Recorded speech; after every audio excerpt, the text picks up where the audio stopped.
You've hatched the plan, been given a budget, and accepted the assignment. Your project is taking you across the border, perhaps overseas. Maybe it's your first time out of the country. Perhaps you've toured the world on student visits or family vacations. One way or another, the mysterious joys and demands of the 21st century world's flatness and permanent connectivity are taking you somewhere abroad. You're going into the field. And you are by no means alone. In 2012, according to the United Nations World Tourism Organization, people crossed international borders over 1 billion times. That number has quadrupled since 1970, when the organization logged 250 million trips from one country to another, and increased 40 times since 1960, from 25 million. Combined with the Internet's ability to collect and distribute information about another country, an extraordinary number of people are seeing, experiencing, and researching foreign places. Why do field research? The normalcy of this exposure to travel provides the field researcher with an unconventional professional challenge. The amount of information anyone can easily access on other countries through the Internet is staggering and can make any research director or program manager question the value of sending someone into the field in the first place. Internet queries can tell us the demographic breakdown of Burkina Faso and the price of mulberries in Bhutan. What could possibly be so important about going to either place just to investigate these topics?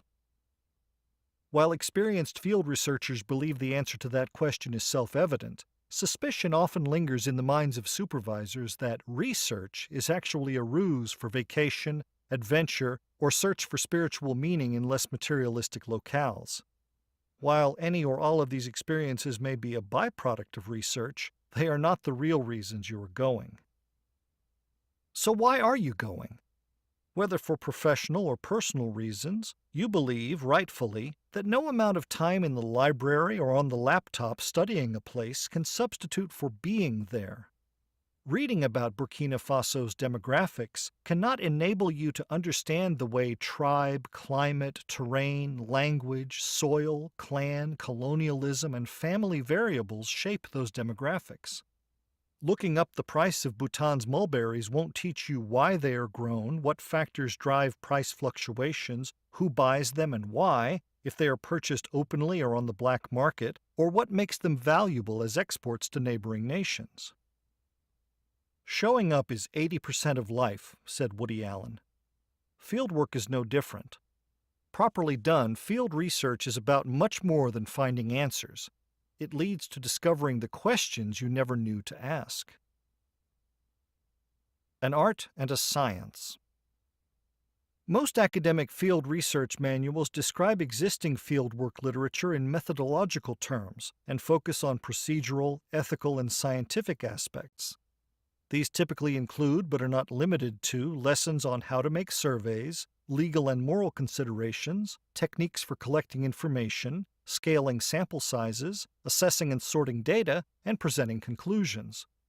That is all important stuff, and we should unquestionably study and attend to it as we learn the skills of our trade. Field research, however, is more than science.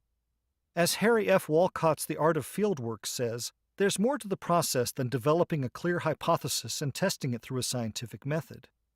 Science is perhaps best recognized as a critical aspect of the art of fieldwork, writes Walcott. That is a different view than one that holds science to be kingpin in the fieldwork endeavor. If Walcott is right, aspiring field researchers must learn more than scientific methodology. They must see themselves in an apprenticeship as an artist,